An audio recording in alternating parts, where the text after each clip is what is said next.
Mga kapuso, ni-raid po ang isang iniinalang cybersex den sa Lingayen, Pangasinan na pumopronta umano bilang online tutorial center.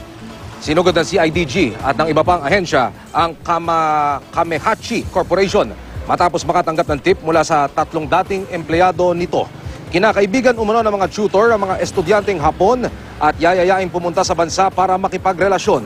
Nasa kustudiya na ng DSWD ang 101 babae at 3 lalaki na nagtuturo umano ng Ingles online.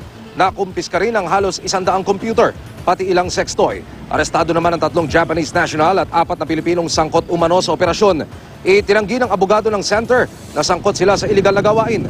Kumpleto raw ang kanilang dokumento para ipakita na lehitimong tutorial center ang kanilang negosyo. Habang nagtuturo sila, kinakaibigan nila yung Hapon, inimbita nilang pumunta rito sa Pilipinas. At pag nagpunta na rito, nagkakaroon ng dating, mas malaki ang bayad doon sa mga alleged na teachers. Kung napapapunta nila yung dito, yung Hapon, at nagkakaroon sila ng sexual relationship.